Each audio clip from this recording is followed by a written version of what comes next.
Hello, thanks for listening to this episode of Psyche Design. Today I'm here with Aud, an INTP, and we're going to really just get into the inferior function. I've got some fun quotes to share with you from Carl Jung and Louise Von Franz.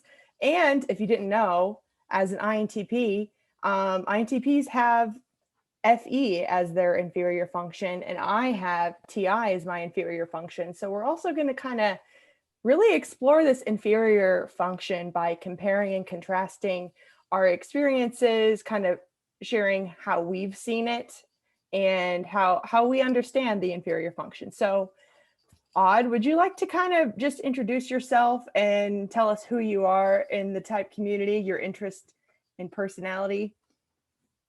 Hi, I'm Aud. I believe I'm an INTP. I keep saying I believe because after I found out that I was most likely an INTP, a couple of people recently, a couple months ago, talked to me and they were like, I think you could be an ISTP or an INFJ. Hopefully this video helps them and maybe figure it out better. But I've been in the type community for about 5 to 6 years, but I've been interested in Carl Jung and his theories since I was in high school. That's more than 10 years ago. And it really has to deal with, the reason I got into it. Initially, it was introduced to me in school, and then I typed as an ENTJ at the time. And initially I was like, ooh, yeah, I'm a commander. That's right. But then the more I sat there and thought about it, actually, I didn't think about it, but you just go about on your daily routines and you think about the words that were used to describe you. And then you actually engage with the world and you start to see discrepancies. And so I realized, okay, maybe I am not an ENTJ, because if I were an ENTJ, then these problems would be what I would be expecting.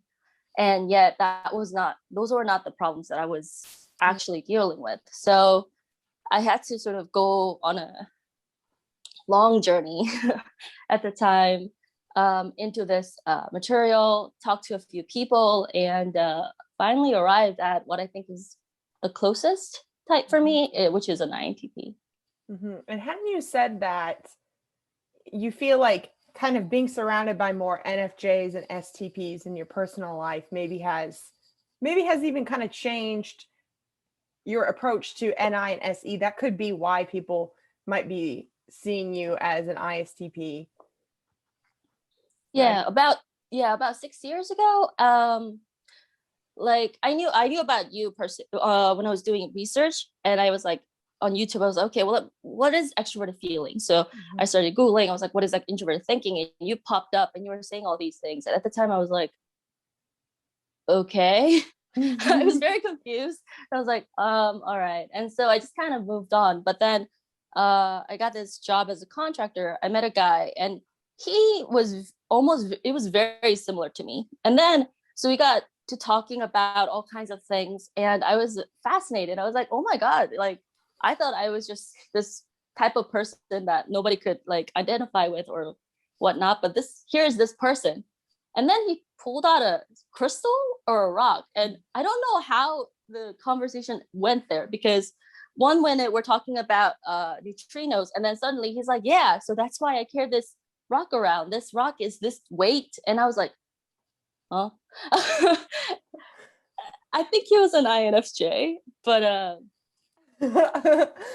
yeah, so basically NI, it seems kind of strange when you're hearing other people talk about the experience, but then when you see them in real life, you're sort of like, that's not quite the way that you are.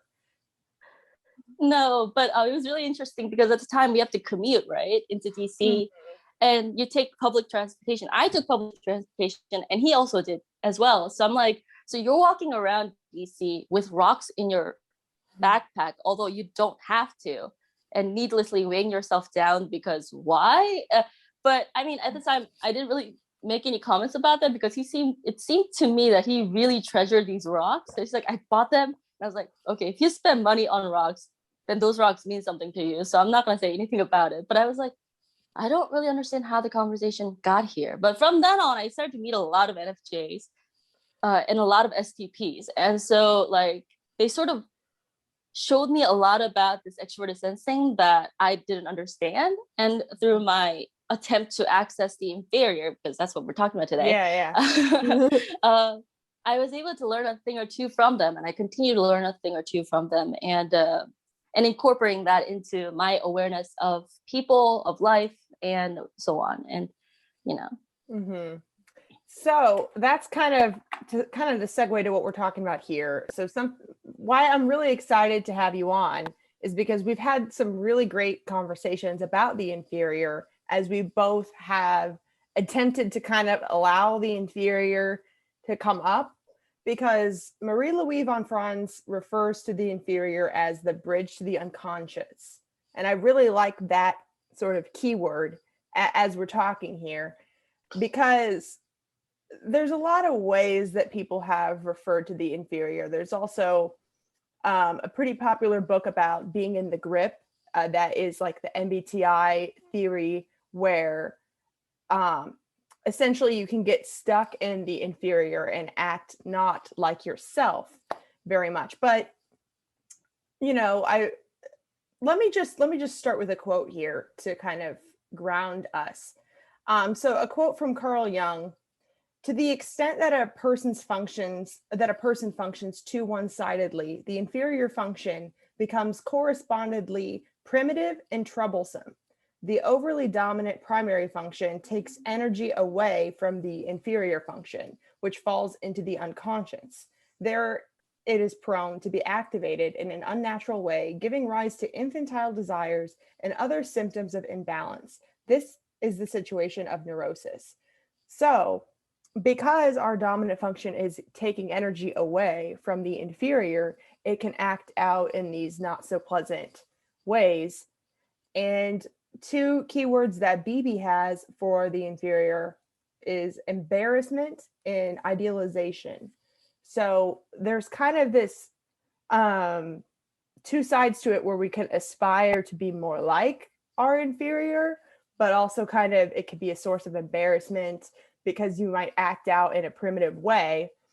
But it's also the gateway to the unconscious, in the sense that the more you can heal your relationship with that function, and your dominant doesn't act as adversarial to the inferior, then that's the gateway to the unconscious. So do you want to just sort of talk about how would you describe the inferior, or how do you see the inferior? I mean, the definition is pretty spot on in terms of how it applies to my life and how I've seen it apply to other people's life. Mm-hmm. Now, I've seen it sort of be the gateway in a way that it opens up for a brief embarrassment moment, or for a long haul, just devastation, where you're living fully in the shadow and can't get out. And then, of course, the occasional, oh my God, did I finally get it moments, and then realizing, okay, that was just the moment. Let's keep going.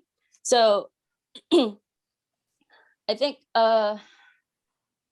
so mine is extroverted feeling. So the way to relate to other people, the ability to I don't know. Honestly, I keep reading the definition for FE, and I sort of see it happen with other people. Like when, my ENFJ friend does things with her FE, I know she's doing it because I'm aware of her type and that, she's engaging in that behavior. But when I'm trying to do it myself, it's very difficult.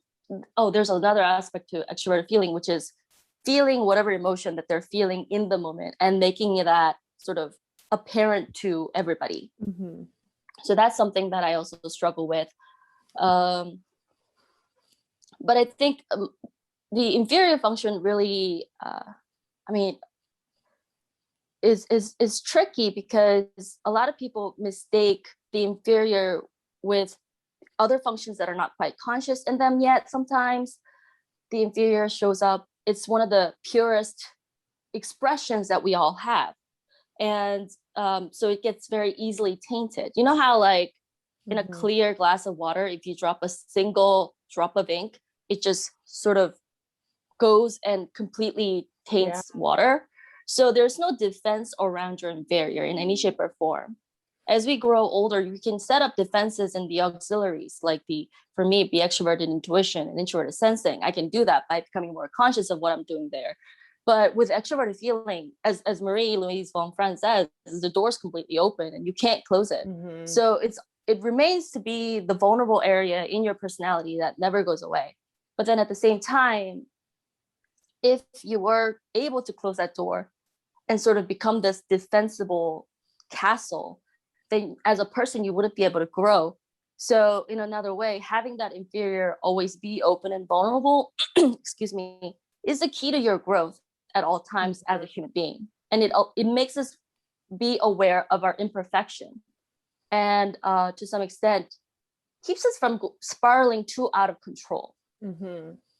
Because, oh, right, keep going. Oh, no, I just was going to say to add, like, what I'm really interested in that I'm not quite sure what I have the answer for, but is, so if when our inferior is triggered, which another thing that Marie said is that there's this concept of like a sore spot. The inferior borrows from the collective, from the unconscious to cover up their sore spots. Like it could be easily triggered by other people, but it's like, because of that embarrassment, how do we move through that and transcend it? There's not really a clear answer, but it is clear to me, it seems that doing that is kind of the key to beginning shadow work or to healing in one way. And it's going to look different for every type and every person depending on what those experiences were. But I even think just the clarity, and maybe this is because my TI, I have TI as my inferior, but even just the clarity of understanding that, oh, like this doesn't make me completely broken. This is just a function of my psyche that is embarrassed because of this. And we all have this sort of area. Because I think a lot of people, when that function is triggered, it feels so uniquely happening to you. And it feels like your unique broken spot, you know? But it's how do we move through that sort of embarrassed feeling and start to go on the journey toward integrating it, or at least allowing it to heal? That's I don't really know the answer to that, but yeah. In my experience, I'm going to divide it into before I became aware that my inferior function was extroverted feeling, and after. So before, if somebody points something out to me that seemed wrong to me, I would go on the offensive, right? Because my TI here says, child, you're wrong, let me explain. And the thing is, you know, when you're a hammer, everything seems like a nail. And at the time, and to be honest, most people tend to use their dominant function the foremost. So I was just hammering at it. I'm like, why don't you get it? Why don't you get it? And I would explain myself. I would berate them for being stupid, not quite actually using the word stupid, but I would berate them for not understanding what they're talking about. And, you know, I'd be like, well, this is correct. This is correct version of the understanding that you should have about this. This is the definition. Therefore, the premise is this, and we have to start from that. And I would just constantly nail at them. But when you're doing that, you're not actually making a connection with the person at all. So the other person gets upset, and then they'd be like, oh, you know what, I hate you, or you think you know everything, you know nothing, right? And that's like always a very sensitive spot for dominant TI users who really have spent so much time thinking about these things that, you know, and they do it because they're like, I've gathered all this information and I've, you know, put them in a logical sense and a logical order so that I can tell you how to be a better person. Yes, which I want to comment on that really quick. It reminds me of kind of what we had talked about, is like, I think a lot of people, when they think of the inferior, it's like INTPs, you need to just start caring more about people, and ENFJs, you need to just start thinking more and being smarter. I mean, obviously that's just, I'm butchering that. But what I want to point out about your story here with the TI dominant people is like, you're trying to help when you're correcting them. It's not that you need to care more about other people. It's that there's something about the way that you are caring about other people that doesn't work or causes the embarrassment or like causes conflict, because of like and I don't really know how to describe this, but because of the way that your FE is, and it's your TI is so strong, it looks like you don't care. It does. And by that, sorry, go ahead. Oh, actually, I was going to try to explain, at least from my perspective, why the disconnect is between the dominant and the inferior. Yeah. Because I've had the chance to observe a lot of FE users around me, especially high FE users. What INTPs tend to miss out on is that the TI is absolutely subjective to the self, and it can be very close to the truth. However, in forsaking the inferior extroverted feeling, what happens is that we do not make sufficient connection with the other person. That means we do not recognize their individuality as a person. While not understanding that we're doing the same thing to ourselves, because extroverted feeling is a value system that we apply broadly, right? So not only are the INTPs taking the humanity aspect out of other people, they're also taking the humanity aspect of themselves and not allowing themselves to be individuals. Because remember, we also had a discussion about how to you, a lot of INTPs seem the same. And at the time, I wasn't really sure 100% if I agree with that. But thinking back upon our conversation, I realized, yeah, I mean, if INTPs or even dominant, dominant introverted judges, such as INFPs and INTPs and ISPs, if we were so individualistic and we were so actually, very much independent from everybody else, then we couldn't be stereotyped into a group. We couldn't be recognized for having these functions because it would be so specific and subjective and individualistic, right? That we wouldn't fit into a group of any kind. What we do before that FE aspect is aware for us is that we just keep arguing the definition, like, this is not it, it's not true to me, this is not true to me, therefore this can't be true, this can't be true. But that behavior itself is very much the boxing that we allow, that we get into, that we don't know about. Yeah, and that's, with type in general, so much of it is our minds putting ourselves in a box. And I think, understanding the way that this inferior function works in our psyche is in a way like unlocking that box. But do you think you can speak to how you kind of realized that your inferior was FE and not FI? Like when you were maybe thinking you were an ENTJ, or was that one of the reasons why you? The ENTJ thing didn't last long, actually. So you didn't ever really consider FI as the inferior? Oh, but I definitely did not. I was like, I feel so much on a daily basis. Like I have so many feelings. There's no way I don't feel things at all. And I actually then went back to some online tests and I was like, that has to be wrong.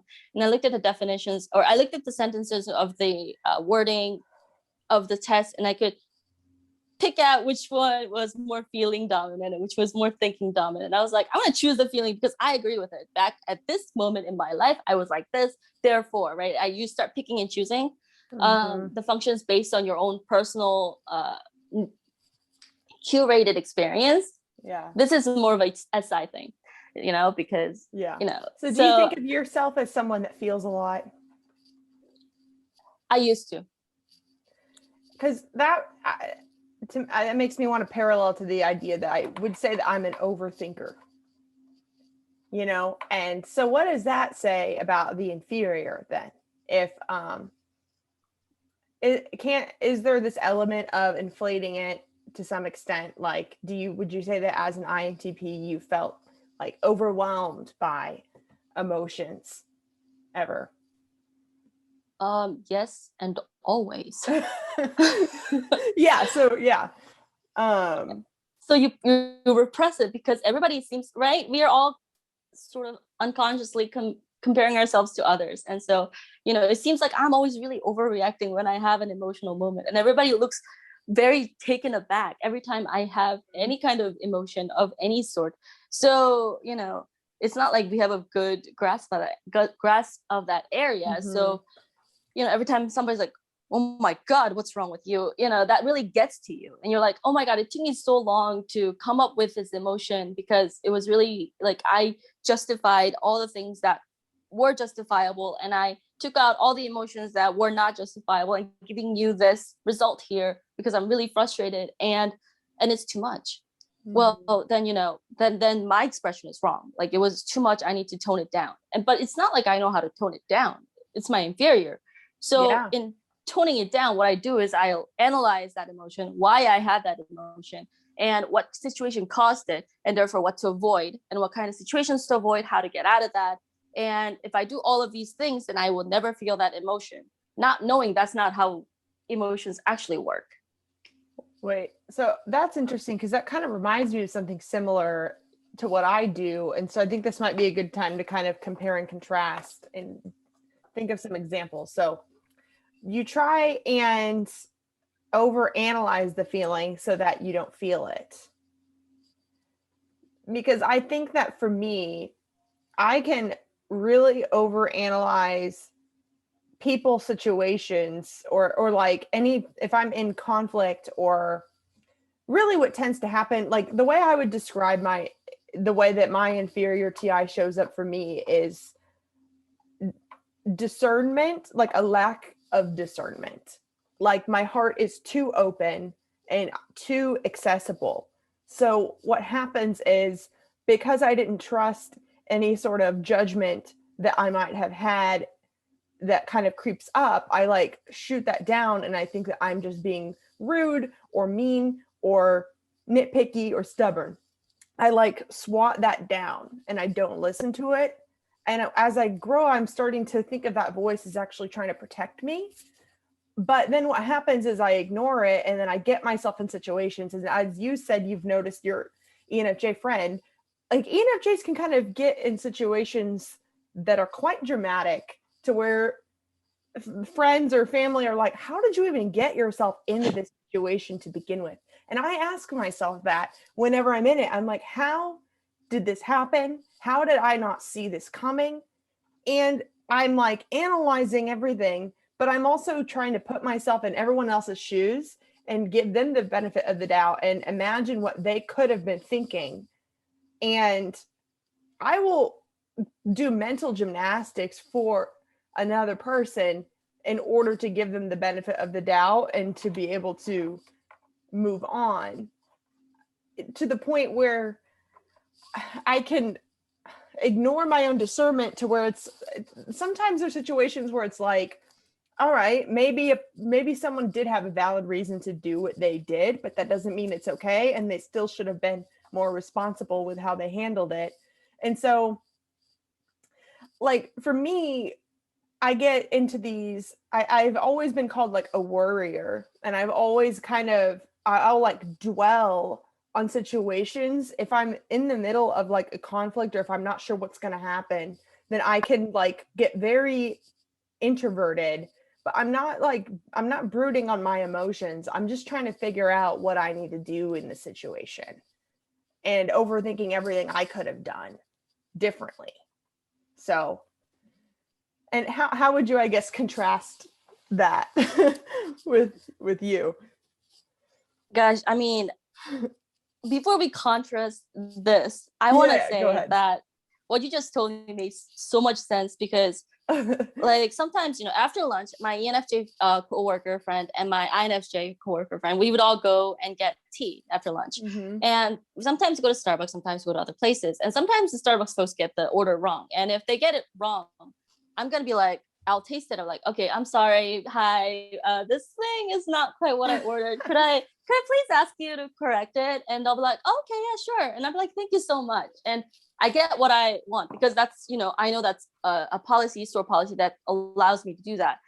But both of them, both the ENFJ and INFJ, would take the drink and they'll say thank you. And I'm like, I think there's nothing happening, right? Because I'm like, okay, we all have our order, let's go. And then they drink it, and then like outside of the building as we're walking back to the office, and they'll drink it and they're like, oh, this is not right. This is not right. This is not correct. And I'm like, okay, we can go back and ask. We can go back and tell them that it's wrong, and they'll fix it for us. And they were like, no, it's okay. And, and I'm just like, We paid for the drink. We paid for it. We should go get it corrected. But now it makes sense because you two, they were, and so were you, overthinking for them. Like, oh, there must be something that day, something. I don't know. And I'm just like, ultimately the result is we got wrong orders. We should go get it fixed. They'll do it. It's in the company policy. They'll let us do it. It's reasonable. We're not trying to ask them to change it 2,000 times. And they never do. So imagine that's a perfect metaphor for the way that they were able to take a sip of the drink, know it wasn't right, but then immediately feel like they have to adjust to the taste of the drink and make themselves like it and kind of make themselves feel like this is hitting the same craving that I wanted. Like, imagine doing that with everything. Like, that's like really dramatic, but it's like, whenever I've been like at my worst, it has been sort of this violated feeling of like, how did I let certain people or situations get to me? And it's like, I let people in so deep that maybe don't have my best interests at heart because I let them. And then I end up blaming myself as opposed to them because I didn't listen to my discernment. So yeah, I don't really get into those kinds of situations. It's your TI is, making sure that, I mean, I don't know, you can explain it in your own words, but your TI prevents you from those situations. Generally, but it's not like, but the thing is, the other aspect of the inferior is that we crave it like anything on the planet, right? Like, yeah, if I could have this, then my life would be perfect. No, it won't be, but you'd have a better way of dealing with the world. That's it. But did I just shoot down like desires of everybody? I don't know. But with the inferior FP, so I always want the connection with people. I want it to go well. And I have this image of us being like best friends or like, whatever. And we're just kind of going through life, punching all these bad walls out of the way and making ourselves, great people for the world, It's embarrassing to say this, but since we're talking about the inferior, look, Marie said it was barbaric, it was animalistic. I'm aware of it, So with the, I just want like all these people to get on this because this is the truth. And if we follow this truth, we're all going to go to a better place. And so that's kind of force that I have when I'm desiring extroverted feeling, but not actually engaging in extroverted feeling. And so then, some people would be like, hey, I like you. And I'm like, okay, well, I don't really know if you like me, but hear me out. I have this idea. And blah, blah, blah. And they're like, okay, I thought you were cool, but you're kind of weird. And so, and they'll go away. And I'm like, okay, what did I do wrong now? And I don't know what I did wrong. I just know something did happen and they didn't like something about me. So, like I said, before I became aware of the extroverted feeling aspect, I would slowly sort of close the door on like what I thought, was okay. Because, well, this person didn't like this. They didn't like that I was, very confident. They didn't like that I seemed to, because I read a lot. As a kid, I've always read a lot of books. And I was talking to my mom about this because my friend was talking about something, but I was like, Mom, when did I start learning? And she was like, oh, like right after your brother was born, so around 2 or 3, you bugged me so much I had to teach you how to read. Because, like I would make her read the same book over and over and over again because my SI was like, I want that experience again, give it to me. And since I couldn't read, I needed her to read. And I would ask a million questions. And so she taught me how to read. And from then on, I just read everything. And so my parents always, even though they weren't always financially well, they would buy me books so that I could read more books. So, when I'm going through these situations, I know what I'm talking about, even as a child. Yeah. Because I'm like, I read this book, I read this opinion, I read these things, and these are what the experts are saying about it. And so now I'm like, based on all these things were logical to me. So I'm going to point this out to you. Right. And this is me like 5, 6 years old. I was doing that from then on, very early on in life, just throughout. So question here, whenever you realize that there's something about you that maybe someone didn't like, did that stop you from doing the thing, or did it stop you from reaching out to people, or what was your, I guess, reaction to that? It depended on the other person's reaction and how strong it was. And Mm-hmm. the thing is, if I really think back to it, most people really didn't have such strong reactions, but our minds have a way of inflating the negative when it comes to the inferior. Yep. And downplaying the positive when it comes to it as well.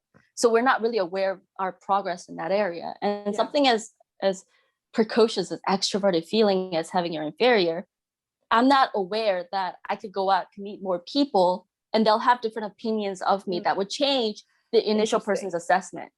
So, you know, if one person said, yeah, well, you think you're so right, but you're ugly as hell, then I'm going to be like, okay, well, and then I was like, all right, I don't know what this conversation has to do with my face, but you're wrong.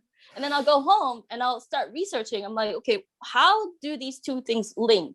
So then I'll look at all of this information about being beautiful, like data on what is considered beautiful. And I was like, and I would get lost in that research for a really long time. And I'm like, okay, well, I am ugly. So personally, technically speaking by mathematical, argument, I'm not beautiful. So it seems like you're looking for the truth in what they said, even if they were being rude and knew nothing about you and had to say, they had no room to talk. And so that's something, okay, that's interesting, because I'm seeing some parallels here where, for one, if someone did not know me, I would absolutely not take their opinion to heart at all. So like I have almost kind of a protection there, where I can almost tell if someone is telling me a fact in good faith, or like that, oh, this is actually true, I should take a look at this, or if they're just sort of talking out of their ass. Like, so, but anyway, but what I do, so I relate to you. I started reading really when I was like really young. Like I had my mom read to me all the time, went to the library. And I remember like in preschool, I taught myself, or I like learned how to read when I was 4, and I went to a Montessori preschool, and I was like reading the entire time, not playing or like doing anything else. But it's like, I think as an FE dominant, if people didn't like certain aspects about me, I wouldn't ever change who I was, but I would compartmentalize of like, if you don't like this aspect about me, I just won't bring it out around you. Or like, I'll just go use my FE energy to find someone else that likes me. But it's weird, because if I am not honoring like my inferior introverted thinking, or like, no, who am I? What is the truth of me? Then it's like, this is how I think FE dominance can come off as fake or insincere, if I'm always like, oh, well, I just want to show that part of me here. But it's like, we're not ever really discarding those parts of us, but it makes it really hard for us to know who is the real truth of us, and how can I step into that and then also believe that there's going to be people out there that accept 100% of that. And then the reason why we're always wanting more and more, it seems like, validation or belonging, is because we don't get fulfilled, even if we're in a big group of people, if we aren't bringing out all of this, like the entire TI truth of us. It doesn't feel the same. So then it's like you're still creating more and more FE, and it's not ever gonna feel satiate. It's not gonna satiate you. So it's interesting how we both kind of deal with that back and forth, but react to it differently. Yeah. So, that's also something that I do observe in extrovert feelers. And whereas I struggle with the opposite, which is, this is who I am. At least this is who I think I am. And yet, if you reject that part of me that I brought to you, then you've rejected me entirely. So at that point, what's the point of carrying on this conversation? What's the point of continuing this relationship? There isn't. So then, okay, cut losses and move on. But at the same time, that doesn't mean the hurt isn't there. I'm just not acknowledging because I don't know how to do it. So that's the struggle that I've dealt with. Now that I'm aware of extroverted feeling, as a factor, as an aspect of my reality and personality that I've ignored for a very long time, or that I didn't really know how to use, I'm slowly figuring it out. And I'm like, okay, well, there are certain things that I don't have to say in this situation. I can just let it go. It's not going to change my world if I get this right. Like, this is not the most important part of my life.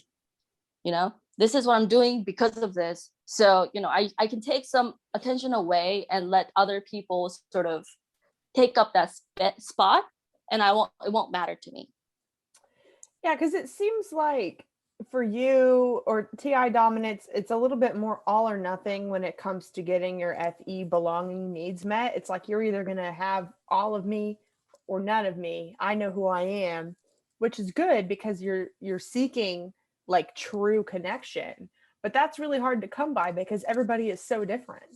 And so I think stronger FE for FE dominant people, it's really understanding that everybody is so different. And so in a way, it's impossible for someone to really understand all of you. And so, but then FE will like take crumbs just to get its belonging needs met.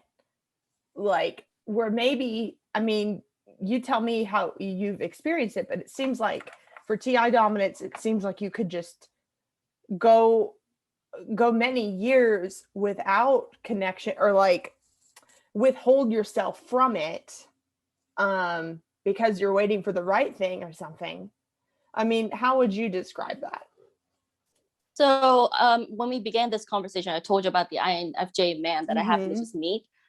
Yeah, before then, I had no human connection for years, and it's not like you're really aware of it. You just kind of, it's like a itch somewhere that you can't really scratch, and you're not really sure where the itch is. You don't know if you can scratch it. But then, somebody comes in and they show you this aspect of the TI that you're like, oh my God.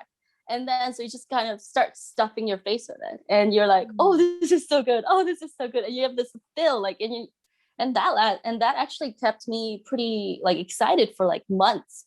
And then I remember a couple of years ago, we went to Korea for a thing. And, my mom knew somebody because she's an ISFJ. She makes connections like y'all crazily well. And we met this person. You're like, we're going to meet this person for lunch. I was like, okay, whatever, And then we started talking, and he was a data scientist, but he also understood this Eastern metaphysical concept called Bazi. And he sort of explained it like lightly, but I caught it. I was like, wait, you know this? And he's like, yeah. And so we started to talk about it. And I got really fascinated because he was using a different system than the one that everybody else uses. So I was like, please tell me more. What about this? What about this? What about this? And then I think I just kind of, it's that all or nothing opening up. And so he was unwilling to end the conversation at lunch. He actually took us to like drink coffee, and we sat down there and we talked for like 2 more hours. And we were both worried, like, but you have work after this. Like, it's okay. I'm a supervisor. Don't worry about it. I'll take care of it. And he taught me all of these things. I was like, oh, so if that's true, then this would be true too, right? And he's like, you're so interesting. Like, you're acting like you're 60, although you're not 60. Yeah. And I was like, no, I'm just really interested, because this is a concept that only like old people really cared about. But then he ended up teaching me a little aspect of the tool. He's like, oh, this is how we do it. I was like, oh, he's like, yeah, and this is how you understand the concept. And I was like, oh, that is so cool. And so the extroverted feeling popped out. And that moment, I got like all the energy that I would have wanted for like the entire trip way back. And it's that memory continues to keep going. And I'm like, I need to reach out to him. And he helped me get interested in data science, which I'm still kind of learning about. But I'm like, okay, if a data scientist is doing this, there's something about this that's objective that's calculable about it that I could look more into. And so he sort of opened a door for me, like, hey, you can use technology to understand this concept. And I was like, okay. So it seems like for you, maybe like the people connections you have, it can help feed your TI, like maybe missing links or questions that you have about yourself or the world. You could kind of, would you say that's a driver in your connections with people? I don't know if it's a driver, but they always end up helping me if the connection is right. So that's something that I think that I need to work on when it comes to, because I live for conversations like that whenever it just randomly happens and you just feel so connected, like you've known the person for so long. But sometimes I think I could keep people in my life out of loyalty that I'm not learning anything from. So, I mean, but the thing is, you told me initially that the dominant FE would be like, oh, you don't like this. I'm going to take this aspect out of your life, right?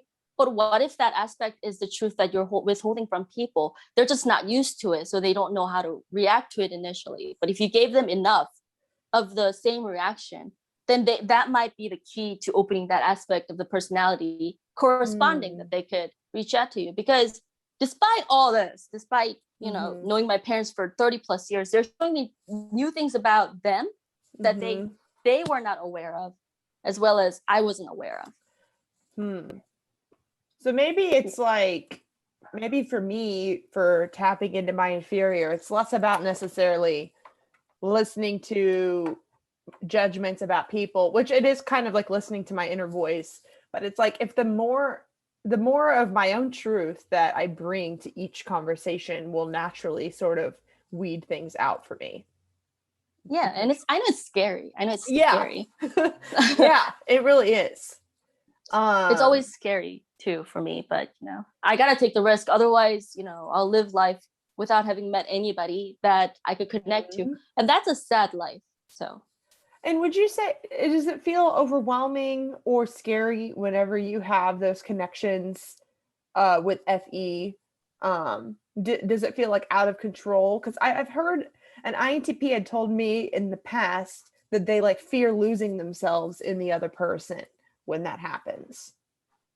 Yeah, it does. But, that's again with extroverted intuition.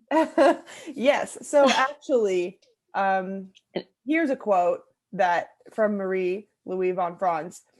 For example, if a person is a thinking type, he can, before you go into the inferior, he can go first to sensation or intuition. That is his choice. Then he moves to the opposite of the two secondary functions. Then lastly, to the inferior one, but he cannot cross directly to the opposite function. The reason is very simple, is that they exclude each other completely. They are incompatibles. So that's how the aux function can help. But yeah, that's why I know about so many different concepts, because I'll just throw it out lightly. I'm like, so do you know about this? And if they respond, that's like, that opens up the gate for more conversation, more depth. Like, how much do you know about this? Right. And that's what happens. But if I don't do it, I'm like, oh yeah, I know about this. And they're like, okay, so what? Right. So by using extroverted intuition, I'm sort of allowing myself the safe space, kind of detach from my ego a little bit. Yeah. And sussing out like people and kind of like, okay, so you know this about this. All right, it's okay. I can talk to you about this. And you wouldn't be freaked out. Definitely. So we have about 15 minutes left before I want to wrap up, but there's a couple concepts I want to throw out there in quotes, and then we can talk about our feelings about it or thoughts on it. So one thing about the inferior is that it is unadapted. So here's another Marie quote. The inferior function tends to behave after the manner of such a fool hero, the divine fool or the idiot hero. He represents a despised part of the personality, the ridiculous and unadapted part, but also that part which builds up the connection with the unconscious and therefore holds the secret key to the unconscious totality of the person. So that kind of reminds me of when you were talking about how it's kind of pure. Because our dominant function is very differentiated because our ego has really, I guess, made its way down there, but it's so unadapted and undifferentiated. So did you have any thoughts on that by chance? Well, yeah, but when do I not have a thought, right? sorry. But when it comes to the inferior, you see people engage in inferior, and that's where we always tend to be like, oh, you're so cute, oh, you're so precious.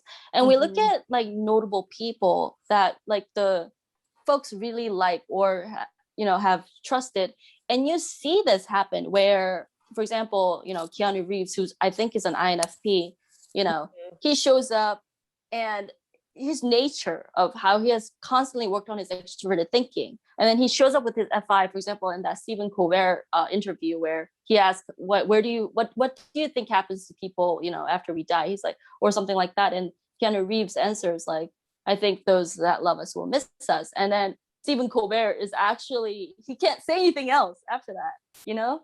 It was just such a perfect answer that he couldn't just, their hands shook, and that was it. Like they did their handshake and that was it. And then people love him even more for that. But that they're also aware of what he had to live through, right? And that extroverted thinking in the inferior, because technically it's a truth. And it's not just an FI truth, it's also a TE truth, right? We're talking about people after we're gone. And it's so pure and unadulterated. It reaches out to everybody, and everybody empathizes with it, sympathizes with it. And it sort of is able to capture this massive unconscious, I don't know, thought or desire or feeling. And that's how all our inferior is. When we actually are able to make that connection, those around us, everyone gets to experience the feeling of it, and they can't help but be moved because it is so pure. I really love that. And I really have observed that, like, I love befriending INTP and ISTPs. My FE, like, I love your guys' FE because it's just so adorable. So like I feel the same way, because I'm just like, oh my goodness, they care so much. And like, I just want people to know and recognize how much like TI dominants really do care.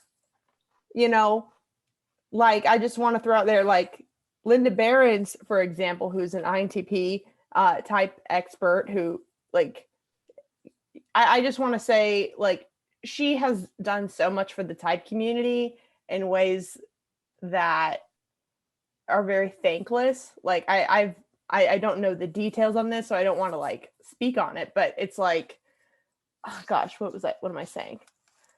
Like, she's done a lot that is like not for money at all, and is like fully for helping the type community get closer to the truth in ways that are like very humble and like thankless. And I think that that's a lot of TI dominance.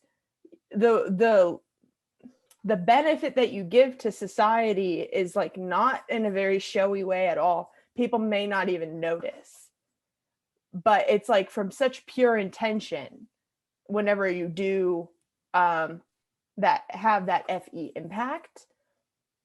You know, it's not like so that you just felt validated in the moment. It feels like very much because you believe that the truth matters to people at the end of the day. I don't know. Thanks. Yeah, I also have Linda Behrens' book, and her book is really helpful for categorizing people when you don't know the terminology, because I think she's keenly aware that terminology blocks people from engaging with the system. So, you know, I'm fairly sure isn't it Linda Behrens that talks about like behind the scenes and like these kinds of terms? Yeah.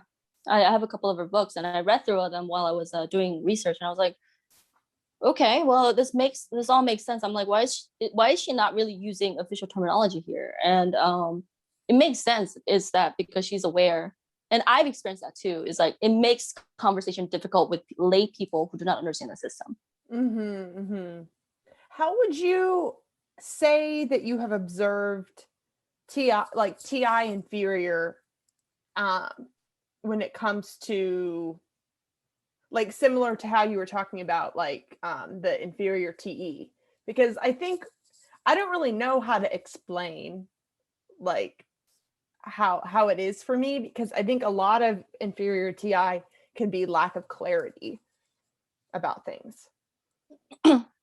Inferior TI isn't so much lack of clarity, its difficulty lies with prioritizing the truth, the core root of the idea. So, you know, we're going to talk about our favorite resident ENFJ, Dr. Martin Luther King Jr.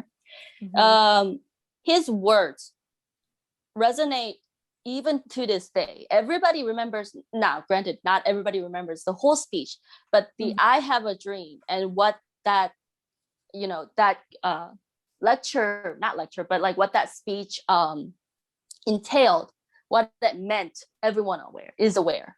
There's not a single person, even like when I was not living in America at the time, even then I knew about Martin Luther King Jr. I didn't really know why he existed, like why he was so famous, because I didn't live in that kind of culture. But I know that he had this speech that like moved everybody to tears or something. And I was like, okay, that's interesting. And then I learned more about the context. I was like, oh, so that's why he was so important. If ENFJs and ESFJs are able to get to the inferior TI, then they stand for the unmovable truth. And it reaches out to everybody. There's not a single person on this continent who isn't aware of the truth that he brought out. And that's the impact that the inferior TI can have. Because I think you're totally right. But I think even like how for me it could feel like lack of clarity is that for FE dominant people, we're wanting to consider everybody's truth all the time, that the truth that we are allowed, that we could see is true for everybody. Like we can't, it's hard for us to access like just a biased subjective, like this is just true for me, because we don't really acknowledge those. It seems like the only kind of truth that sticks is like the truth that could be filtered through all of our FE, wondering how this applies to everyone else. And so I feel like the truth that I do land on is always very, very difficult to explain, or even feel certain about in my words. Then that's not true. Well, what do you mean by that then? Look, at the time that Martin Luther King Jr. existed, or is alive, I'm sorry, why do I keep using the word exist? At the time he was alive, there were two truths that society that allowed, that men were inherently unequal based on the color of their skin, and therefore treatment should be different on that. Therefore, we had colored water fountains and non-colored water fountains. We had colored bathrooms, non-colored bathrooms. Colored people need to sit in the back of the bus, not in the front of the bus. Mm-hmm. That was the truth of the society at the time. But is it really true? Because the Constitution says all men are created equal. Mm-hmm. So there's an inherent logical flaw in the way society was working at the time. Mm-hmm. Now, if we are to approach your way of seeing truth, which is we need to abide by everyone's truth, then Martin Luther King Jr. would never have existed. But he knew the truth of the situation. I guess that's where it's like a semantics thing, because when I mean everybody's truth, I mean not what they think, but what would actually work with them. So not like everyone's opinion. It's not like that the truth has to match everyone's opinion, but it has to fit with everybody. So even with it's hard to explain, but like, you know how it's like I might have a personal truth that I personally have, like I have ADHD, and so there are certain things that help me be productive, that is like a truth or like a fact of my life being me. But if I were to make that a rule for a whole company, like everyone has to work this way, it might not be everybody, it might not fit with everybody else's, I guess, inner tech of their truth.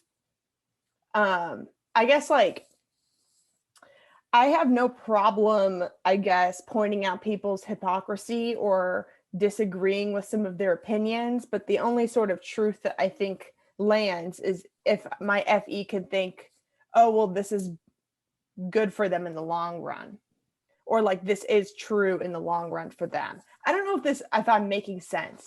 I'm trying to get at how it's difficult to express TI, the TI that I can see, because I think about how it's going to impact everybody.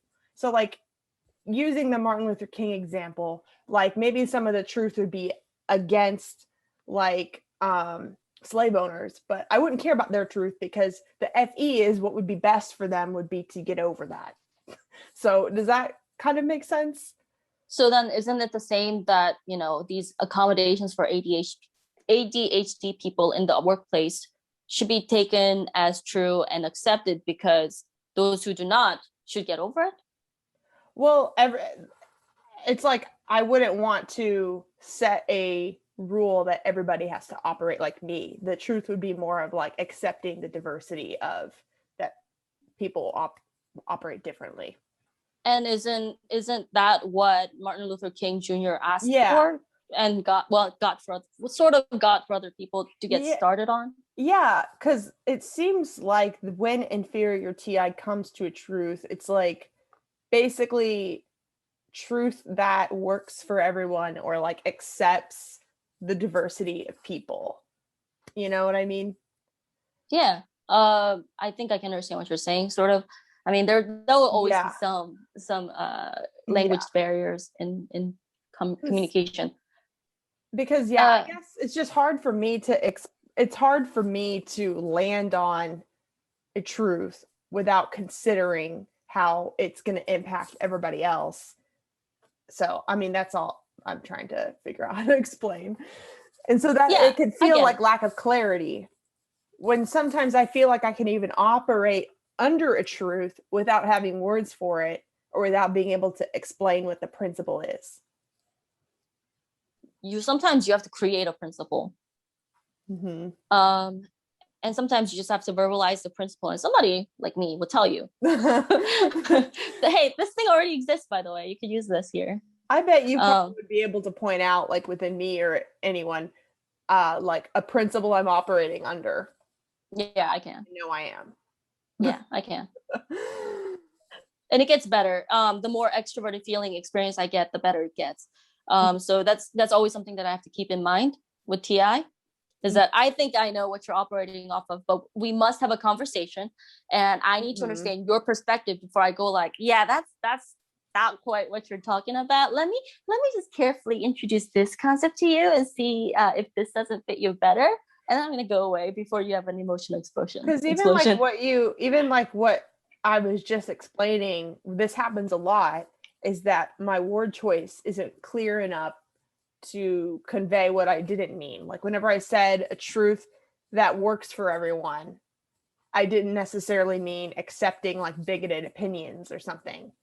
Right. Because like I'm okay with transforming some people's opinions if it's like better for them in the long run, or like, and then that just gets dicey where like I don't even know how to explain what I'm talking about, because anyway, you guys are seeing an inferior TI right now. It's cute. It's adorable. I like it. Well, I just want to say two more things. Wait, actually, just one more thing. Okay. Is the concept of slowness. Is that the inferior function can also just be slow to process. So this quote, also from Louise Von Franz, it says, one of the great troubles of the inferior function is its slowness, which is one reason why people hate to start to work on it. The slowness should not be treated with impatience and without trying to educate the damned inferior function. One should rather accept the fact that this realm has to waste time. That's just the value of it, because it gives the unconscious a chance to come in. So I think something along with that slowness is that it also takes more energy for us to access it because it takes more time. So I think that could be something that really defers us from getting started. And it's why, like, even though both of us right here, we're both trying our best to dip our toe in, like even in this conversation, but there's a lot of people that aren't even there yet at all, where like they absolutely hate their inferior and they have a really negative view of it, maybe because there was a time that they tried to work on it, they were slow at it, and then it made them embarrassed. And I guess I don't know. What are your thoughts on that? Slowness is absolutely a good word to describe it. Another way to do it is, it's kind of like, whereas the dominant function is like finding something very common but very useful all the time, like the dominant is like breathing air. It's like easy, you just do it. It's so conscious, it's almost unconscious, Yeah.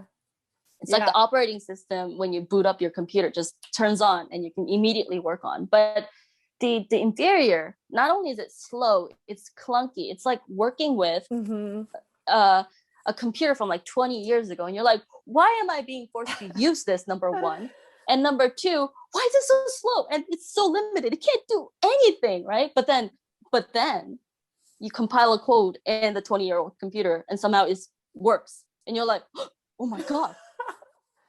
Like literally me right now, like I'm wanting to try and I'm trying to comb through these main principles of the inferior. And I have this document where I have bolded, unadapted, bridge to the unconscious, slowness, sore spots, don't push it, learn from the aux function. But this whole video, it's like just getting kind of meta here. It's like, it is a clunky computer that I'm trying to pull out, and because I really care about this, but then I'm like, oh, but I am better whenever I just flow with it. And it's like, okay, that's another thing, is that our dominant function brings a lot of value to society because society wants us to sort of fill that role. There was another quote about that, but getting into the inferior can lead to personal integrity and happiness in allowing that healing to happen.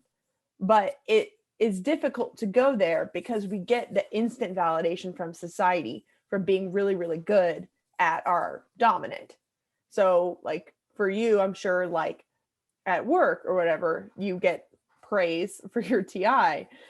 It's probably just easy for you to do. I don't know. I don't know if I get praised for it. People do come to me about a lot of questions and I'm like, why do you have this question? Here's the answer. But yeah, like it does feel really clunky and embarrassing. And it's sometimes tempting to want to just lean on other people to do it for you.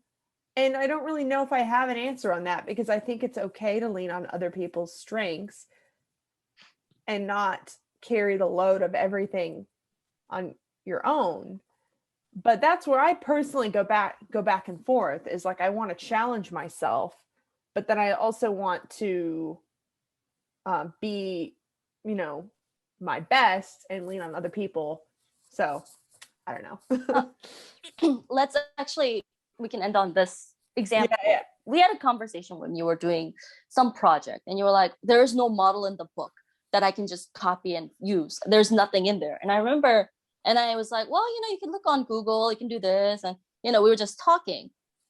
The inferior function is something that we lean on other people because we have no data, we have no expertise, and we have no experience in. Mm-hmm. And other people can certainly provide models that we can mimic. Other people can show us a part of themselves that we can copy and try it on, like clothes and model. But ultimately, the inferior function is something that we have to create from scratch. We can definitely try to use other people's models. We can try to use other concepts and examples and tools to create it. But ultimately, it's supposed to be yours. So allow yourself the time to create something completely new.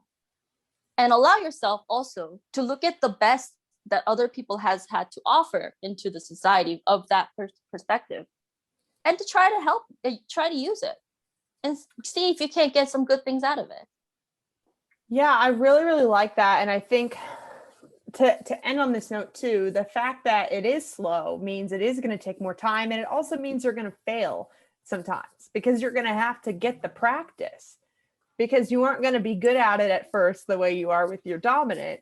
And so that's where the embarrassment comes in. And we also can idealize the other people that don't have that problem where they keep tripping on themselves. And so I think that that's just where we realize that we're not alone in this. We all have this inferior function. It's okay to give yourself the time.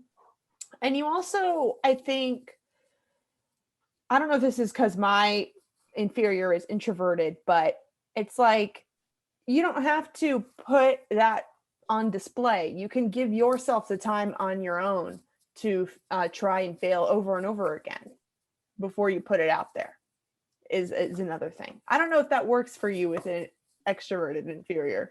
My ENTJ friend always tells me there are 6 billion people on the planet. Somebody will help you figure it out. Awesome. Well, thank you so much for joining me. It's been so much fun to talk about the inferior function. And we're also going to be doing a video on the trickster function, which is another shadow function. So be on the lookout for that. And thank you so much for listening. We may be walking the path of individuation independently, but that doesn't mean that you're alone. While your journey is unique, we're all going through the same process along our own parallel paths. If you're craving deeper conversation about how your personality type pattern is unfolding, join us for monthly type discussions. The Psyche Design membership group comes with access to a private Facebook group, one facilitated Zoom hangout per month with breakout activities, and a monthly Q&A. For more information, check out the link to my Patreon in the description.